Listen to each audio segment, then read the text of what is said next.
Para receber a palavra de Deus. Irmãos, queria convidá-los para ficarmos de pé outra vez, para fazermos a leitura bíblica. E eu queria convidar vocês. Domingo passado, nós tivemos aqui no nosso culto de Santa Ceia uma palavra ministrada pelo presbítero Messias, lá no livro de Judas, na carta de Judas. E eu senti que tínhamos mais a aprender com esse texto, e eu me debrucei sobre ele hoje, e eu queria meditar com vocês hoje na carta de Judas. Queria convidá-los para irem outra vez. O irmão Messias trabalhou o versículo de número 3, e nós vamos trabalhar o livro todo, que na verdade são 25 versículos. Dá para você contar o testemunho que leu um livro no mês de outubro. Quem não leu nenhum livro ainda em outubro, hoje vai sair dizendo: eu li um livro em outubro.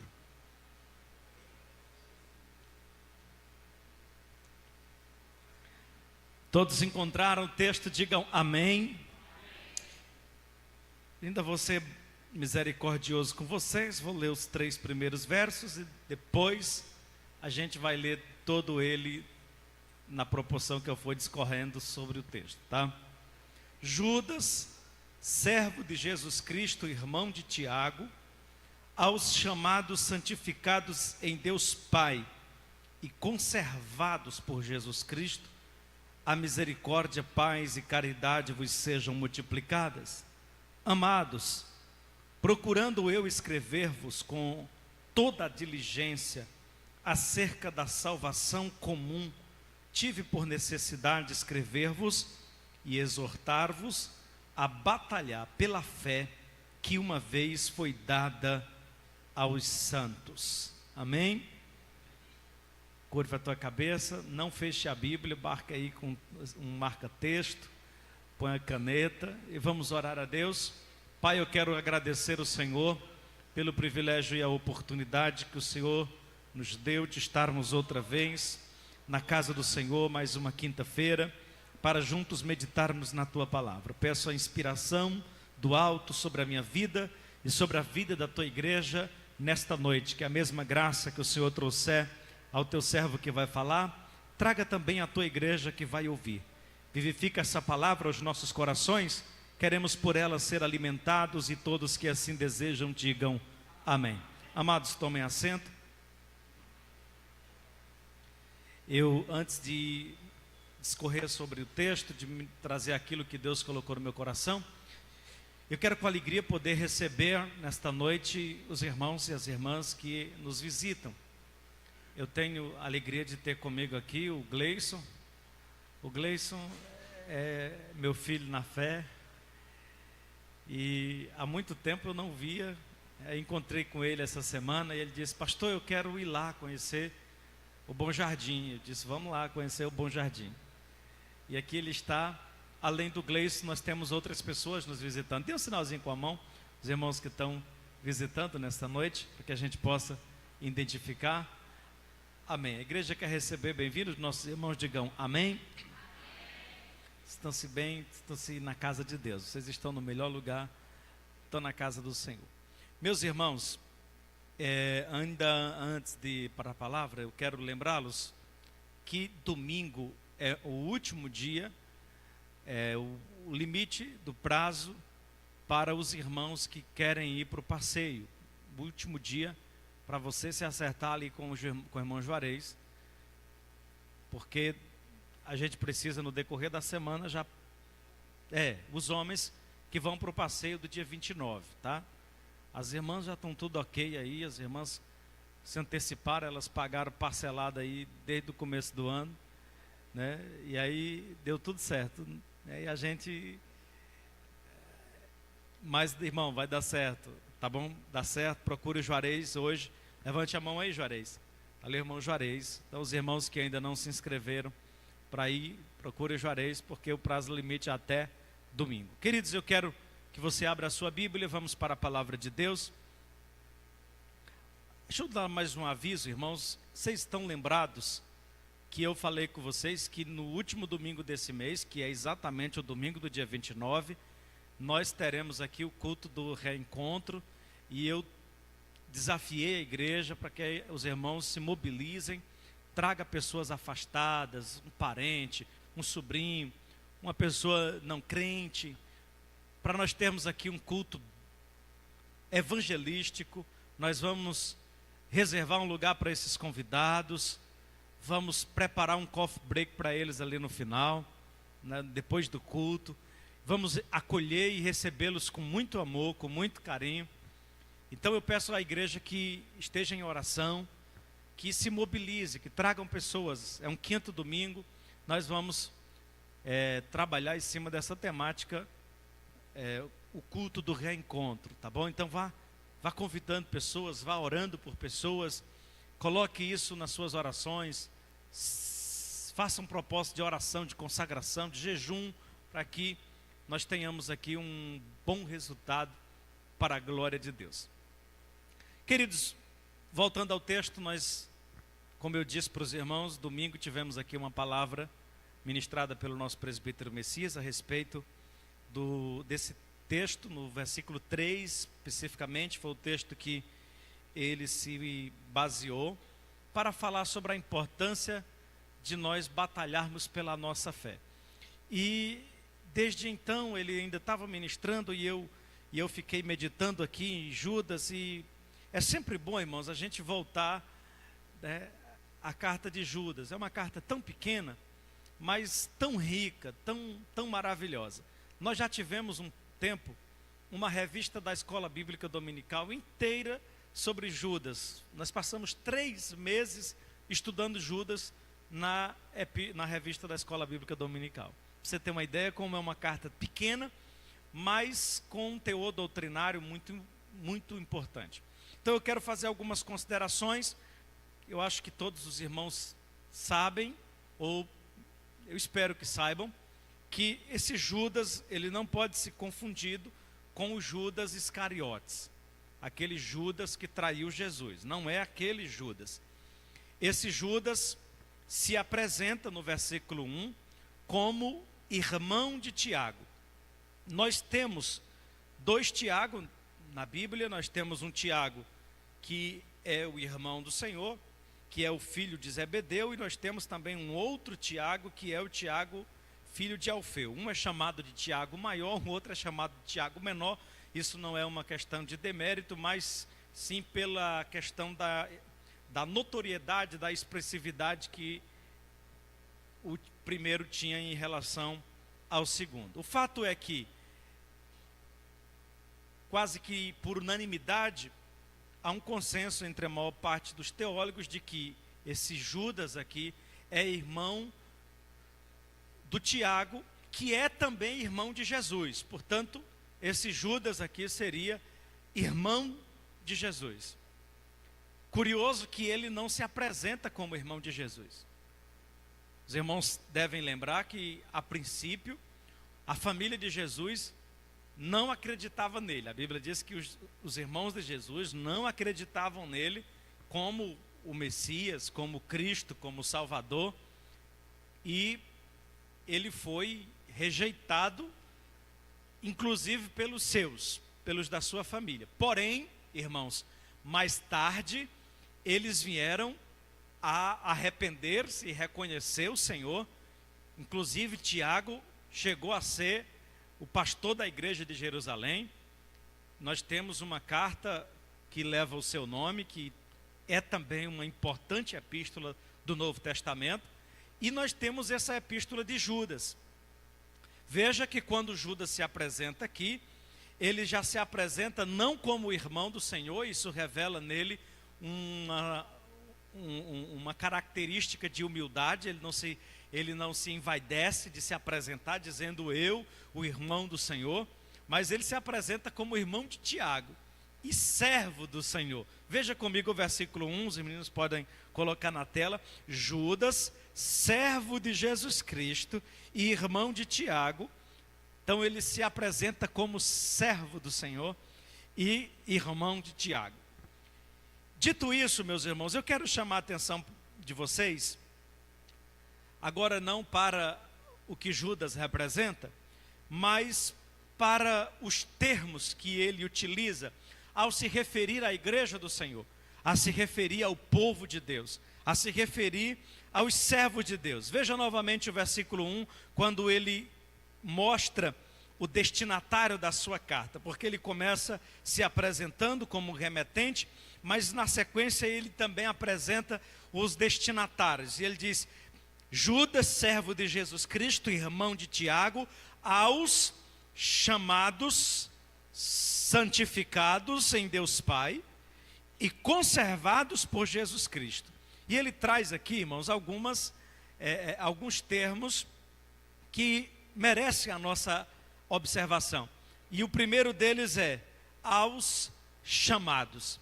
E a gente não pode, às vezes, ler um texto e passar por ele desapercebido. Eu sempre oriento os irmãos me ouvem, digam amém. Eu sempre oriento os irmãos que quando você estiver lendo um texto, seja o máximo curioso possível.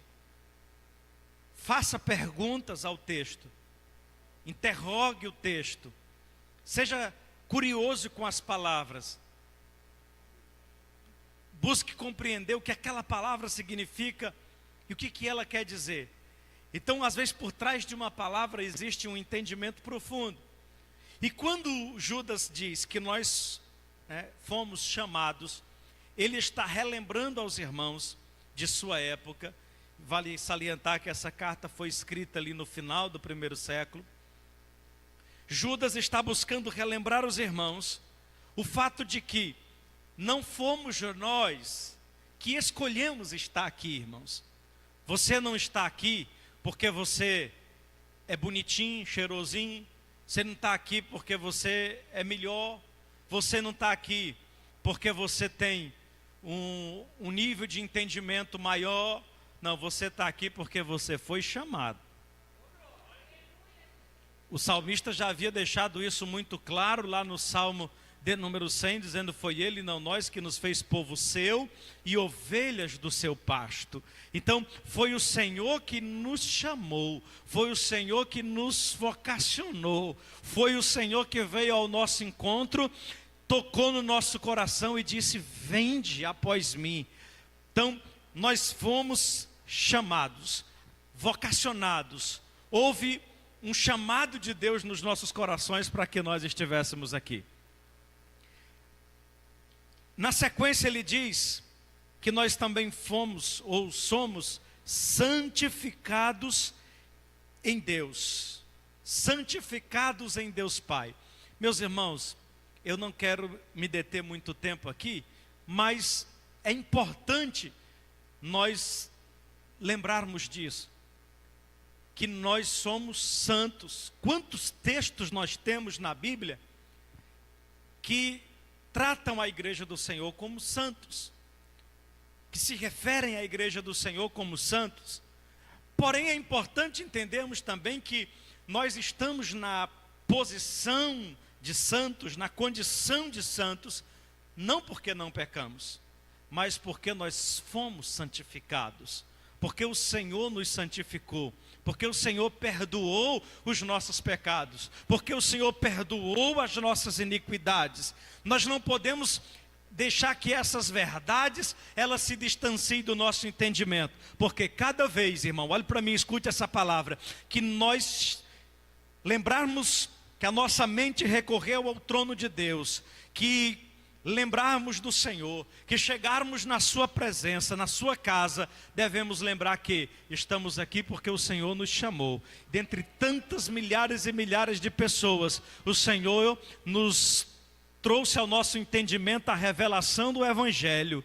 E a Bíblia diz que ele ocultou na oração de Jesus essas coisas aos sábios entendidos e revelou aos pequeninos. Você está aqui porque o Senhor te chamou, você está aqui porque o Senhor te vocacionou, e você é herdeiro do céu porque o Senhor te santificou. E isso, irmão, é motivo de nós estarmos constantemente alegres na presença do Senhor. Mas Judas vai ainda falando do que nós somos, ele diz que nós somos conservados por Cristo. Dê só um toque aí no irmão que está perto de você, para ele despertar do sono, e diga assim: é Jesus que te conserva. É Jesus que te conserva, irmão. Quantas vezes você não já esteve à beira do perigo, cercado pelo pecado, cercado de perigos, mas é o Senhor que te conserva. Você não está em pé porque você é melhor, é mais vigilante, mas você está em pé porque o Senhor te conserva. Se não fosse o Senhor, irmãos, que nos conservasse, nós não estaríamos aqui. Esses dias eu fui pregar num café de pastores aqui no Henrique Jorge, e levei meu pai, sábado passado, levei meu pai, e na hora do café nós estávamos ali conversando, e os irmãos, né, ficaram admirados do meu pai, com aquela aparência jovem, né, e sem nem cabelo branco ele tem ainda, já com 70 anos, e ele estava testemunhando lá, dizendo que agora, esse mês de outubro, ele fez 51 anos de fé. 51 anos de fé, só de caminhada cristã. Tem alguns irmãos aqui que tem mais disso. A irmã Terezinha tem mais disso. Sabe por quê, irmão, que esses irmãos caminharam mais de meio século na presença de Deus? Sabe por quê que Enoque caminhou? Foi 365 anos. Tem gente que não consegue caminhar 365 dias. Ele se reconcilia, menos de um ano ele já fraqueja de novo. Noé caminhou 365 anos. Sabe por quê? Porque é o Senhor que nos conserva, é o Senhor que te sustenta, é Ele que sustenta na tua mão e vai caminhando junto com você. Depois de falar um pouco sobre aquilo que nós somos, Judas fala um pouco sobre aquilo que nós temos no versículo 2. Veja o versículo 2, ele diz assim: a misericórdia, paz e caridade vos sejam multiplicadas. Ele apresenta aqui algumas coisas. Primeiro, a misericórdia. Meus irmãos, a misericórdia de Deus, diz a Bíblia, é a causa de nós não sermos consumidos. A misericórdia, os irmãos compreendem bem esse termo, ele é muito familiar nosso, mas assim, de forma mais simples, podemos definir misericórdia como o fato de Deus não nos dar o castigo que nós merecemos. Misericórdia é exatamente o oposto de graça. Graça é dar o que nós não merecemos. Misericórdia é não dar o que nós merecemos. Porque o que nós merecemos? Nós merecemos o castigo, nós merecemos a punição, nós merecemos, né, o juízo, mas a misericórdia de Deus veio ao nosso encontro, nos alcançou, e Deus não nos deu o castigo que nós merecíamos. Então nós estamos alcançados por essa misericórdia, alcançados também por esta paz que diz Paulo que excede a todo entendimento, essa paz que é possível existir em plena guerra. Jesus disse que é uma paz diferente da que o mundo a dá. É uma paz que o mundo não conhece, porque essa paz, irmão, ela não é apenas um estado de espírito, ela não é uma condição circunstancial, ela é uma pessoa. Essa paz é Jesus Cristo, é o príncipe da paz que está morando em nossos corações. Mas, além da misericórdia, da paz, ele fala também da caridade, que é o amor de Deus. E aí ele diz, vos sejam multiplicados. Ou seja, se vai ser multiplicado é algo que já está conosco, que já existe em nós.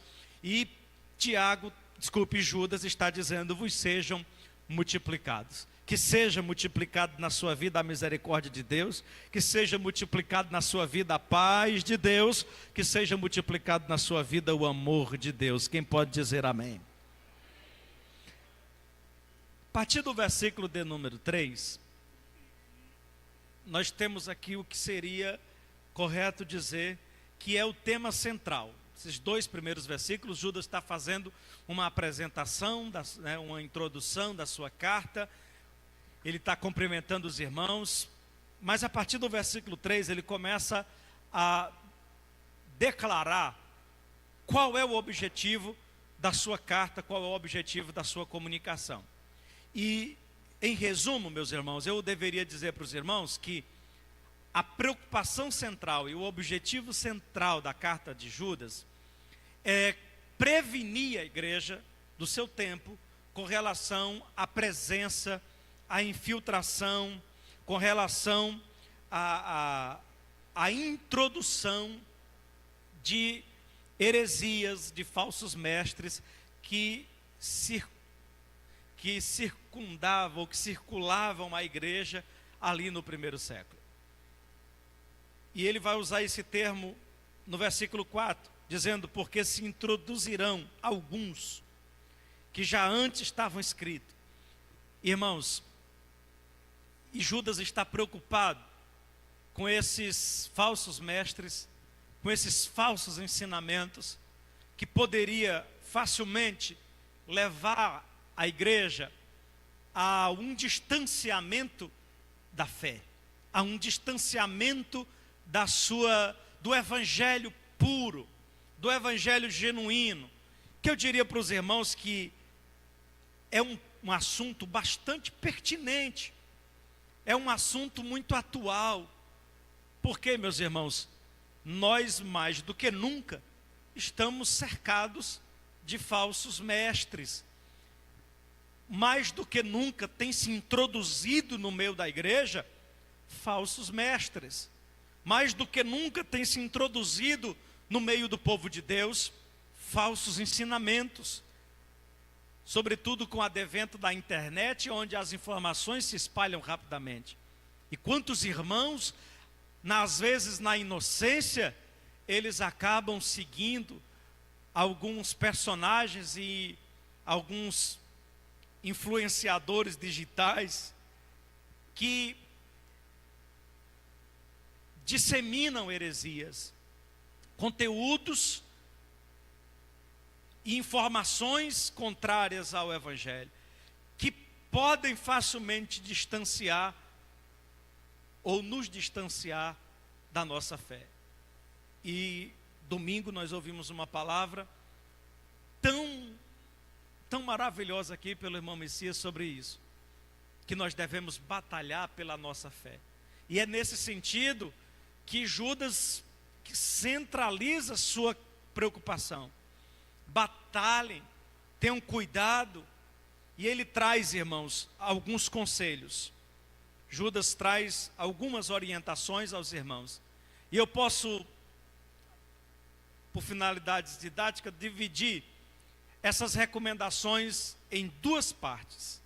Eu diria que, em primeiro momento, nós vamos pensar sobre aquilo que Judas recomenda que nós não devemos fazer, que nós não devemos copiar, que nós não devemos adotar, que nós não devemos imitar, as coisas que nós não devemos fazer.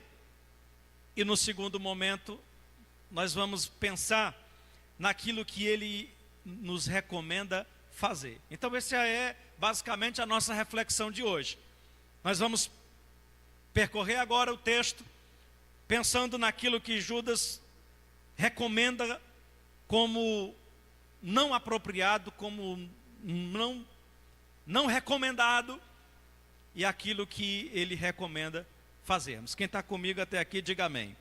A primeira recomendação de Judas, e é importante os irmãos entender que sempre ele está atrelando isso à conduta dos falsos ensinamentos, dos falsos ensinadores e dos falsos mestres. E a primeira advertência, o primeiro cuidado que ele nos traz é com relação ao abuso da graça. Veja comigo o versículo 4, vamos ler novamente.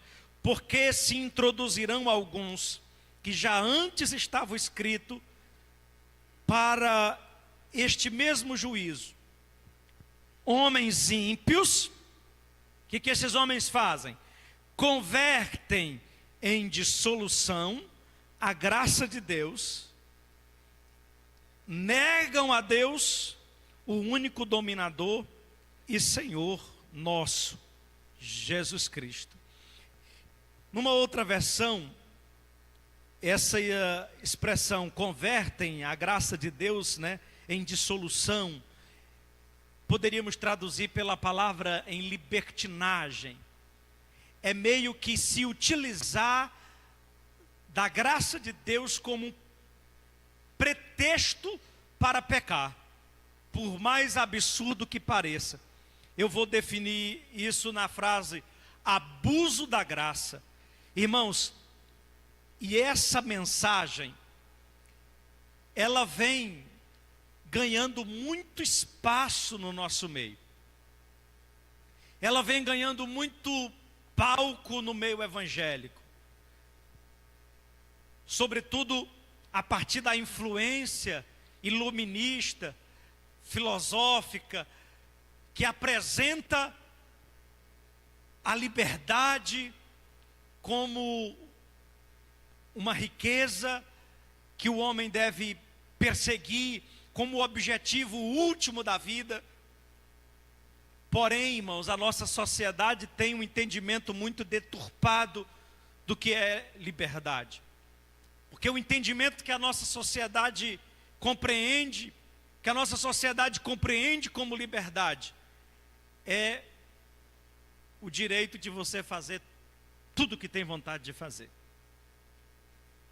E para fazer tudo o que tem vontade de fazer, os teólogos liberais buscam justificar a sua conduta, a sua conduta de vida, para justificar as suas atitudes. Eles buscam mudar a doutrina, perverter a doutrina.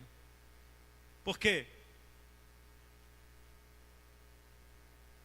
Diz o pastor Hernandes Dias Lopes que a doutrina é a mãe da ética. Então, a partir do nosso conteúdo doutrinário, se determina a nossa conduta, nosso padrão, nosso estilo de vida. Se alguém deseja viver uma vida desregrada, ele precisa mudar a doutrina. E aí nós temos homens que, como diz Judas, se introduziram sorrateiramente, trazendo uma mensagem libertina do que é proibido proibir, de que o evangelho da graça é permissivo, começam a relativizar a verdade divina, relativizar o evangelho, a palavra, a doutrina. E aí, meus irmãos, estamos chegando a um momento muito complicado da história da igreja. E você encontra pessoas com comportamentos, conduta, ética, dos mais deploráveis possíveis, se autodeclarando servos de Deus. E quando você fala qualquer coisa é porque você é fundamentalista, porque você é radical, é porque você é religioso. E a recomendação de Judas é: amados, procurando escrever-vos com toda diligência acerca da salvação comum, tive por necessidade escrever-vos e exortar-vos a batalhar pela fé que uma vez foi entregue aos santos. Cuidado com essa relativização da verdade. Aí Judas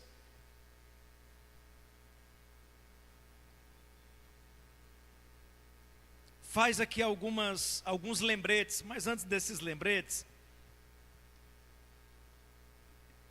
é importante eu dizer aos irmãos que essa tendência, esse desejo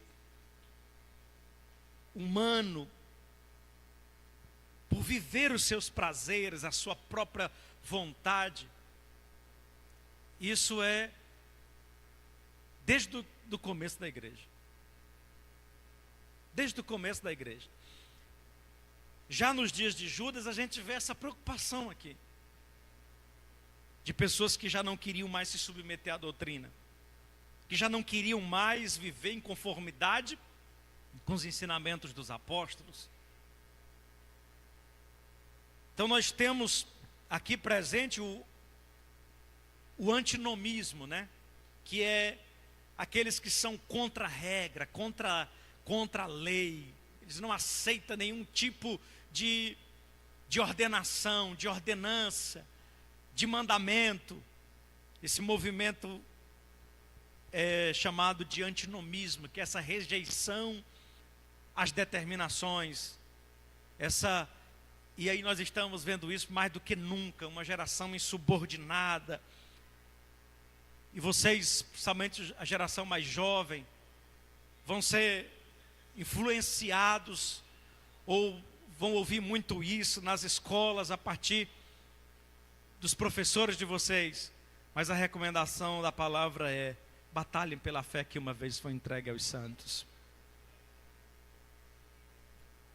Rei Judas vai fazer alguns lembretes, irmãos. E ele faz aqui 3 lembretes que eu quero chamar a atenção de vocês. Olha o versículo 5. Ele diz assim: mas quero lembrar-vos, como a quem já uma vez soube isto, que havendo o Senhor salvo o povo, tirando-o da terra do Egito, destruiu depois os que não creram.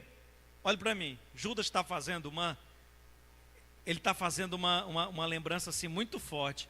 Ele diz assim: olha, irmãos, vocês, olha para mim. Ele falou assim: vocês, eu vou parafrasear a fala de Judas. Ele diz assim: vocês estão achando que só porque Deus chamou vocês, revelou o evangelho para vocês, porque o Senhor apresentou a salvação para vocês, porque o Senhor perdoou os pecados de vocês, prometeu o céu para vocês, você acha que agora vocês podem fazer tudo que quer, e Deus só porque chamou vocês, agora vocês já estão tudo garantido, não vai ter perigo nenhum? Eu quero lembrar vocês que esse mesmo Deus foi lá no Egito, chamou Israel, tirou Israel de lá com o braço forte, abriu o mar vermelho para eles passar, mandou uma coluna de nuvem durante o dia e uma coluna de fogo durante a noite, mandou cordonizes, mandou maná, mandou água para eles beber, fez um monte de milagre, mas no dia que eles se rebelaram e não creram, Deus matou eles no meio do deserto. Vocês estão pensando que Deus... Vocês estão entendendo, irmão? Vocês estão entendendo? Porque tem muita gente, meu irmão, que está abusando da graça. Ele entende a graça como uma permissão para pecar. Não, meu irmão, nós estamos no tempo da graça. Pois é, irmão, mas foi no tempo da graça que Ananias e Safira morreram. Teve muita coisa que aconteceu no tempo da graça. Então tem muita gente brincando, irmão Jean, com a graça de Deus, sabe? E aí ele vai aprontando, fazendo tudo que tem vontade de fazer, e flertando com o pecado, dando mau testemunho, escandalizando o evangelho. Eu disse: não, nós estamos vivendo no tempo da graça. Eu posso fazer isso daqui, Deus não vai me cobrar por isso daqui não. Porque vocês são fundamentalistas. Aí Judas está dizendo: eu queria lembrar vocês outra coisa. Veja o versículo 6. Diz assim: olha, queria lembrar vocês que Deus tinha uns anjos lá no céu, que não guardaram o seu principado, não fizeram jus ao que eles eram como príncipes de Deus, mas deixaram a sua própria habitação. A esses Deus reservou um lugar na escuridão e em prisões eternas até o juízo daquele grande dia. Agora, irmão Luciano, ele apertou mais. Ele disse: olha, eu quero lembrar vocês que esse Deus da graça, que ofereceu o céu para vocês, ofereceu uma terra na Palestina para os hebreus. Mas quando eles se rebelaram, Deus matou eles no deserto e não deixou eles entrar na terra. Eu quero dizer para vocês que esse Deus que prometeu salvação para vocês e ofereceu gratuitamente, Ele também tinha uns anjos que Ele mesmo criou e morava com Ele lá no céu. No dia que eles se meteram a besta, Deus condenou eles e levou eles, reservou um lugar, um abismo, um lugar escuro, para que eles estivessem lá até o dia do julgamento final. Aí ele disse assim: eu queria lembrar vocês outra coisa. Olha o versículo 7, ele diz assim: assim como Sodoma e Gomorra e as cidades circunvizinhas, que havendo-se entregue à fornicação, como aqueles, e indo após outra carne, foram postas, por exemplo, sofrendo a pena do fogo eterno.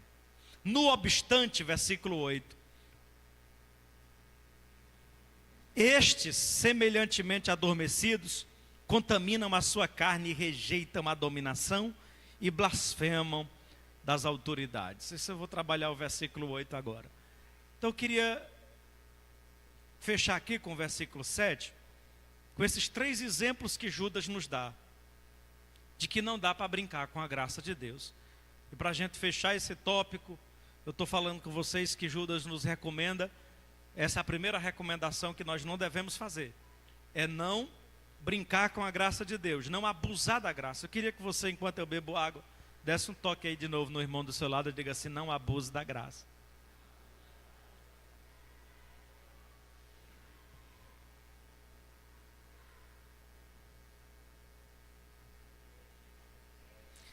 Tenham muito cuidado, irmão, com essa graça barata, né? Porque a graça, ela é de graça, mas não é barata. Os irmãos estão entendendo? Digam amém. Judas agora vai fazer uma segunda recomendação. Novamente eu digo, irmãos, olha para mim. Ele está desenhando característica de pessoas ímpias, rebeldes, que se introduziram no meio da igreja, que são falsas influências. E o que Judas está dizendo é: não se associe com essas pessoas, não faça o que eles estão fazendo. Quem está me entendendo, diga amém. Ele vai dar agora uma segunda recomendação do que essas pessoas fazem e que nós não devemos fazer. Versículo 8, eu acabei de ler, ele diz: no obstante, também estes, semelhantemente adormecidos, contaminam a sua carne e rejeitam a dominação, ou seja, rejeitam a autoridade e blasfemam, uma versão diz das potestades e outra versão diz das autoridades. Então aqui nós temos uma outra recomendação muito importante de Judas, de que nós não devemos nos tornar pessoas insubmissas, que se insurge contra a autoridade de Deus. E aí, irmãos, eu sou muito suspeito para falar isso, porque eu sou o pastor da igreja. Aí eu vou pregar para os irmãos que os irmãos não devem se insurgir contra a autoridade. A impressão, pode dar a impressão para os mais carnais, de que eu estou legislando em causa própria. Mas, irmãos, eu quero primeiro fazer aqui uma defesa, dizendo que isso não é algo meu, é algo que está na palavra. E em seguida, trazer um esclarecimento. Porque uma coisa, irmãos, é uma pessoa chegar para mim como um homem, ou qualquer um dos meus companheiros e lideranças da igreja, que somos passivos de erro, e chegar para trazer uma opinião, falar, dar uma sugestão. Nós somos passivos de erro. Chegar e dizer assim: irmão, se você fizesse assim seria melhor, acho que assim não está certo, a maneira como o irmão está procedendo não é a melhor forma, acho que o irmão poderia rever. Irmãos, isso é absolutamente normal. O que é completamente diferente de alguém que, por razões outras, resolve se levantar contra uma autoridade que Deus constituiu, às vezes por um sentimento de inveja, às vezes por um ciúme, às vezes por um sentimento de pura rebeldia, às vezes até sem uma justificativa plausível, cria uma situação, alimenta no seu coração, difunde, contamina. Esse tipo de coisa, irmãos, Deus não aceita. Esse tipo de coisa Deus não aceita. Então, era exatamente isso que esses homens estavam fazendo. E Judas estava dizendo: olha, cuidado, porque eles se infiltram, eles se introduzem, e eles têm essa característica. A primeira coisa, a mensagem deles é muito permissiva, tudo pode. Segunda característica, eles não reconhecem a autoridade, eles não se submetem à autoridade, característica do falso falso mestre. E Judas está dizendo: não vai por esse caminho. Não vai por esse caminho não é bom. Esse caminho não é o caminho que o Senhor planejou para você. E aí Judas vai fazer uns lembretes também. Ele vai fazer alguns lembretes aqui sobre essa questão do respeito à autoridade. E ele vai citar aqui alguns nomes. Eu queria meditar com vocês. Ele cita, o primeiro exemplo que ele cita é o exemplo do anjo Miguel. Como que o anjo Miguel lidou com essa figura da autoridade. E aí nós vamos comentar. Ele fala de Caim. ele fala de Balaão e ele fala de Coré. Vamos lá? Versículo de número 10. Desculpe, 9. Mas o arcanjo Miguel, quando contendia com o diabo e disputava a respeito do corpo de Moisés, não ousou pronunciar juízo de maldição contra ele, mas disse: o Senhor te repreenda. Eu queria a atenção de vocês para esse detalhe. Irmãos, o diabo, antes de ser julgado, de ser expulso do céu, ele tinha uma posição hierárquica bem elevada. Os irmãos me ouvem, digam amém. Ele tinha uma posição hierárquica muito elevada. Era um querubim. No entanto, pecou. Foi expulso do céu. Anos mais tarde, muitos anos depois, quando Moisés morreu, Deus lá de cima olhou e disse: não é bom que os hebreus encontrem o corpo de Moisés. Isso vai dar uma idolatria do tamanho do trem, vai ser uma confusão danada. Eles vão, por um bezerro de ouro, eles se desviaram. Agora imagina com o corpo de Moisés, eles vieram do Egito, aprenderam a fazer aquelas múmias lá do Egito. Isso aqui vai dar uma confusão danada. Então Deus disse: Miguel, esconda o corpo de Moisés. Só que o diabo também inteligente pensou a mesma coisa. Disse: rapaz, eu com o corpo de Moisés desvio muita gente. Então correram os dois para lá. O Miguel mandado por Deus para pegar o corpo de Moisés e esconder.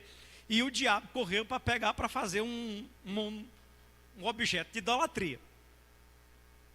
Aí o texto está dizendo que quando eles se encontraram, eles contenderam.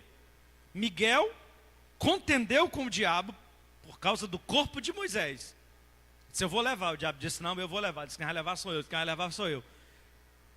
Miguel reconhecendo, mesmo o diabo já tendo pecado e sido expulso, Miguel reconhecendo a figura de autoridade que foi imposta um dia para o diabo, não ousou pronunciar palavras de maldição contra ele. Simplesmente disse: o Senhor te repreenda.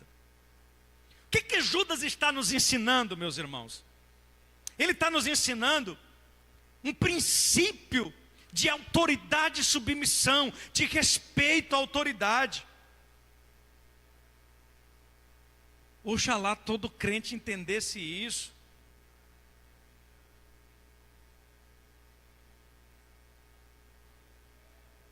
Tem tantas pessoas, meus irmãos, que basta ele não ir com a tua cara que ele te amaldiçoa. Basta ele não ir com a tua cara que ele te amaldiçoa. Que os irmãos não se assustem, mas tem crente, irmão, que ele é mais para macumbeiro do que para crente. Vocês tenham muito cuidado com esse tipo de pessoa que, sabe, por qualquer coisa ele diz assim: você vai ver, Deus vai quebrar, Deus vai botar no leito, vai pagar um preço e tal.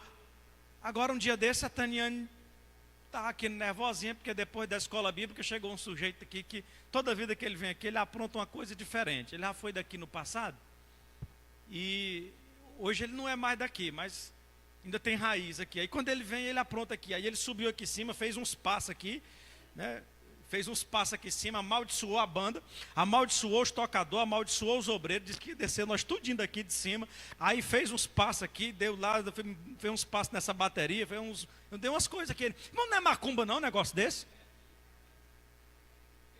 Se os obreiros estiverem orando 6 horas e repreendendo, eu já estou em propósito de oração com a Taniane nesse sentido. Já fizemos o Ministério do Louvor. Porque, irmão, tem pessoas que se sentem no direito, irmão, Hermilson, de olhar para você, porque ele tem uma despeita, e aí ele se sente no direito de te amaldiçoar, mesmo sabendo que um dia Deus te abençoou. Aí, meus irmãos, o exemplo de Judas, ele é tão forte que, no caso do diabo, o diabo já estava errado. Mesmo assim, Miguel ainda respeitou aquela condição. Respeitou, não ousando dizer a ele palavra de maldição, mas diz assim: o Senhor te repreenda. o Senhor te repreenda. Então, os irmãos, atentem para esse detalhe, irmãos. Tenham muito cuidado com essas pessoas que são mais macumbeiros do que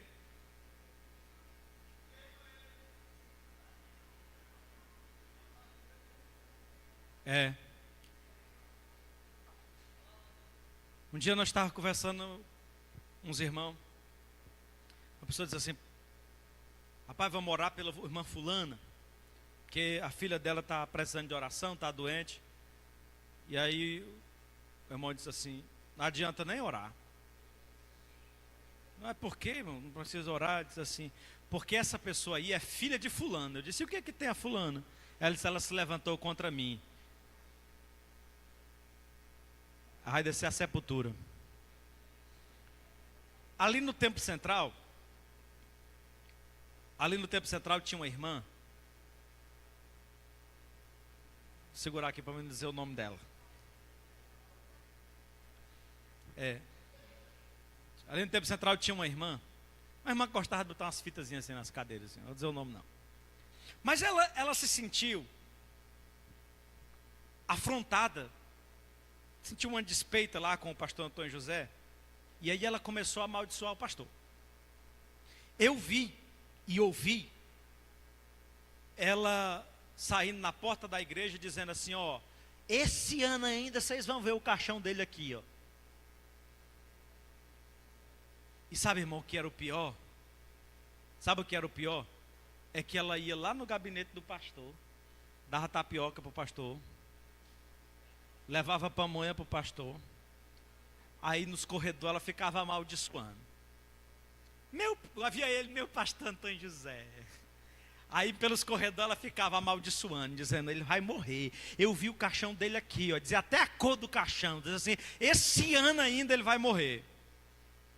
E às vezes, irmão, a gente tolera algumas coisas porque em nome da paz, né? E o pastor foi tolerando. Chegou um dia que ele encontrou com ela e disse assim, eu ia dizer o nome dela: irmã fulana, a partir de hoje eu não recebo mais suas tapioca, não recebo mais as suas pamonhas, não recebo mais nada que venha da senhora. Que é isso, pastor? Não recebo porque eu sei que você anda me amaldiçoando, e eu não quero nada que venha da sua mão. O pastor começou a chorar, porque essas pessoas é assim, irmão, por lá é uma valentia medonha. Eu sou profeta, e eu falo, e eu digo mesmo. Aí às vezes quando chega aí muda, aí sabe, são dissimulados. Não, pastor, o que é isso? O pastor disse: digo mais, toda maldição que você lançou contra mim vai cair sobre você. Não, pastor, não faça um negócio desse não, irmão. Não foi 3 meses, ela foi-se embora. O Zacarias dizendo que o feitiço cai em cima do feiticeiro. O pastor disse: toda maldição que você lançou contra mim, que caia sobre a sua vida. 3 meses depois ela foi-se embora. Quem está entendendo até aqui, diga amém. No versículo seguinte, ele traz um outro exemplo. Versículo 10. Estes, porém, versículo 10, dizem mal do que não sabem. Eles falam mal sem saber. É aquilo que eu disse aqui outro dia, irmão. A pessoa não tem nem certeza, nem apurou os fatos, mas ele quer um pezinho para ele falar mal. E naquilo que naturalmente conhece, como animais irracionais se corrompem. Versículo 11 diz assim: ai deles, porque entram pelo caminho de quem foi Caim, irmão? Caim é aquele sujeito que Deus encontrou ele, que Deus falou com ele, que Deus exortou ele, mas ele, obstinado, queria servir a Deus do jeito dele, fazer o sacrifício do jeito dele, estava com o coração inflamado pelo maligno, queria fazer tudo do jeito dele. Deus orientando ele, mesmo assim, ele não se humilhou. E foram levados pelo engano do galardão de Balaão. Os irmãos lembram quem é Balaão? Balaão é aquele profeta que vendeu a sua consciência, que decidiu amaldiçoar quem Deus abençoou, vendeu a sua consciência por dinheiro, por interesses pessoais. Será que tem, irmãos, nos nossos dias, hein? Será que tem nos nossos dias líderes que vendem a sua consciência, que mudam o seu discurso por interesses financeiros? Será que tem nos nossos dias líderes assim?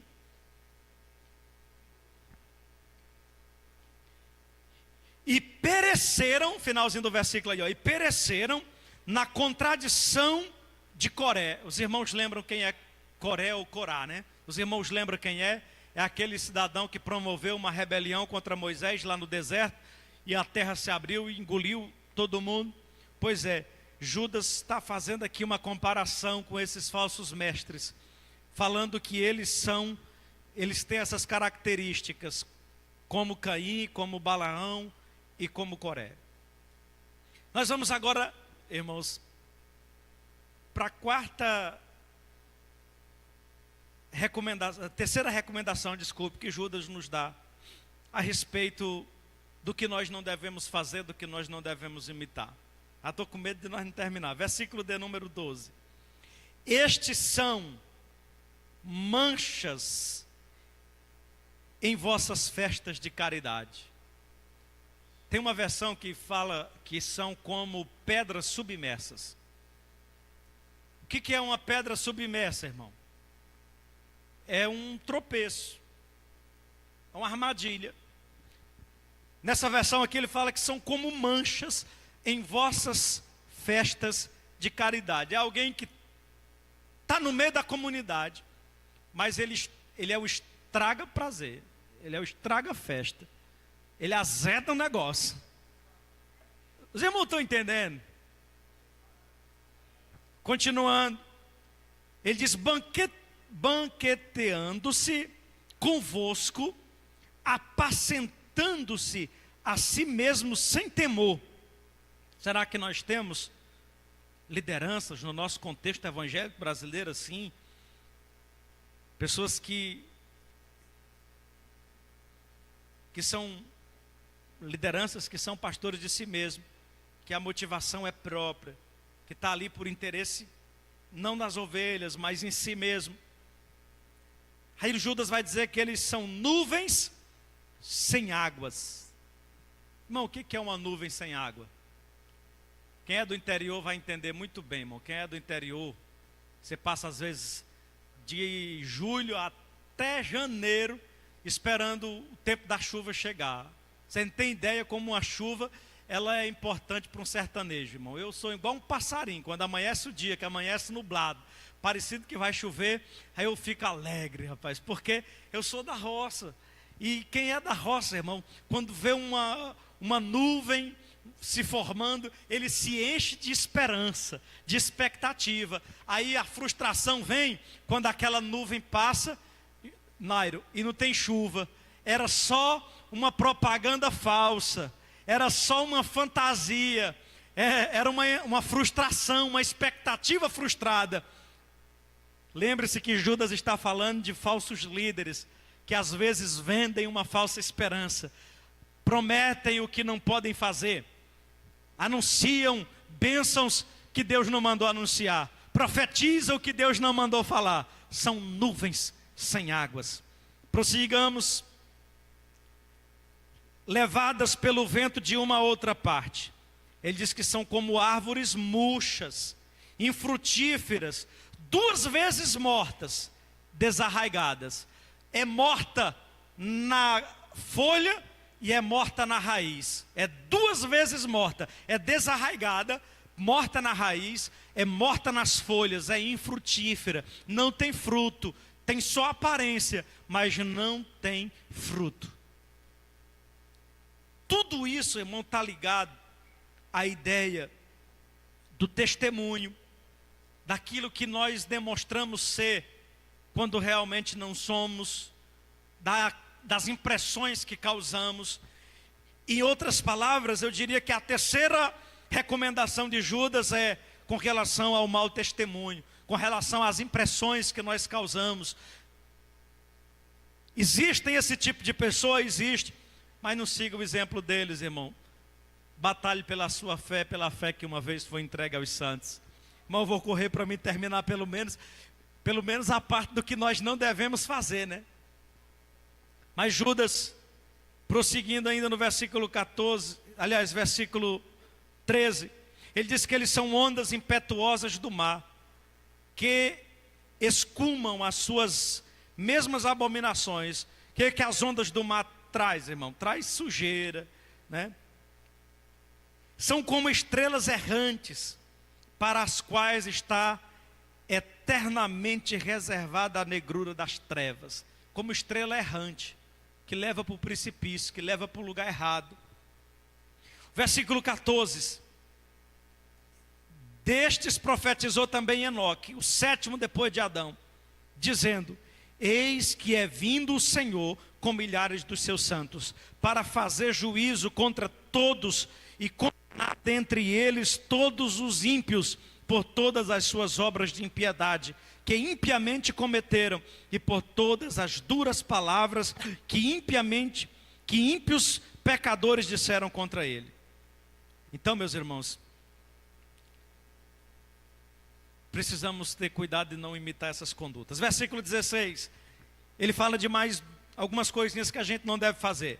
Primeiro, estes são murmuradores, queixosos de sua sorte, nunca estão satisfeitos, estão sempre se reclamando, nada para ele está bom, tudo para ele é ruim, andando segundo as suas concupiscências, e cuja boca diz coisas muito arrogantes, admirando as pessoas por causa do interesse, são interesse próprio.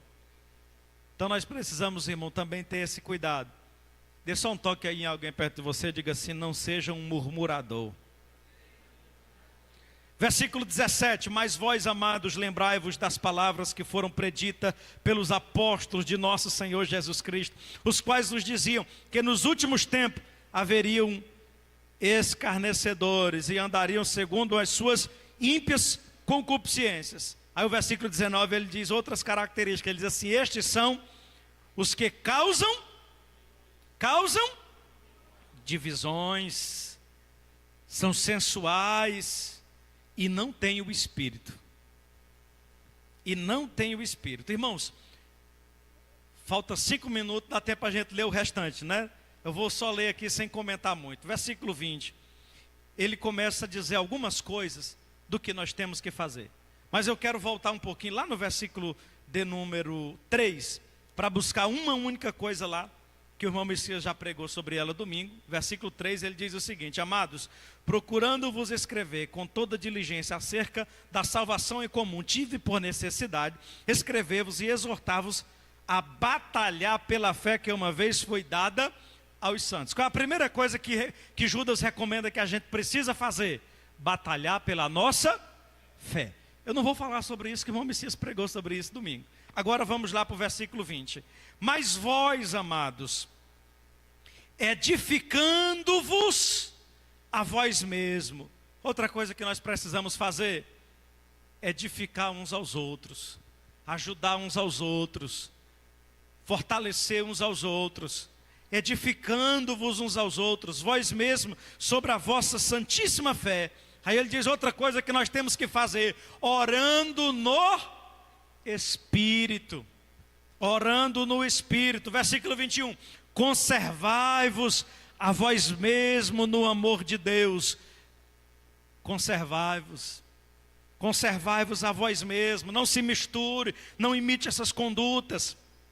Esperando a misericórdia de nosso Senhor Jesus Cristo para a vida eterna.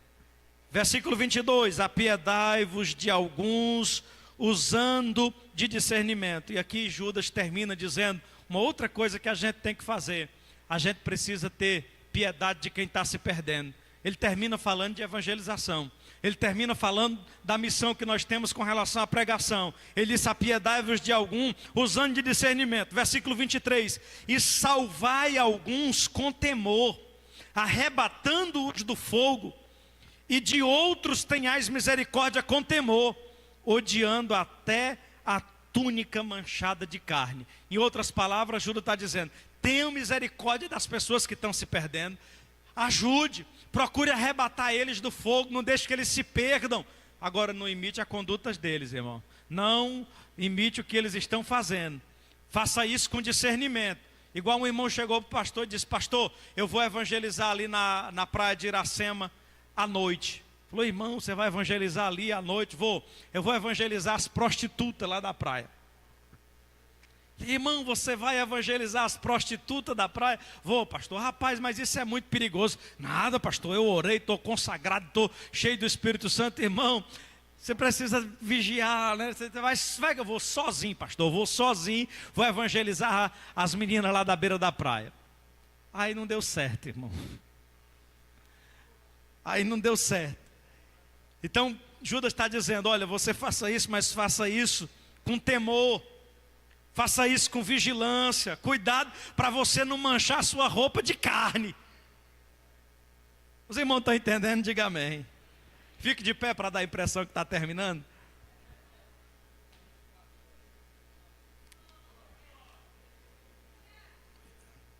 Quem recebe essas orientações, irmão, para guardar no coração? Deixa o versículo 24 na tela aí. Porque Judas termina falando de um Deus que é poderoso, e ele fala algumas coisas que ele é poderoso para fazer. Ora, aquele que é poderoso para vos guardar de tropeçar. Vocês não estão mais nem lendo, já cansaram mesmo, não.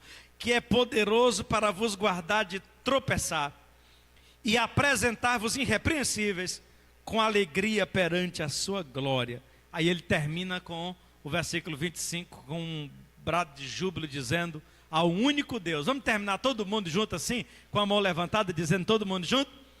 Ao único Deus, Salvador nosso, por Jesus Cristo nosso Senhor, seja a glória e majestade, domínio e poder, antes de todos os séculos, agora e para todos sempre.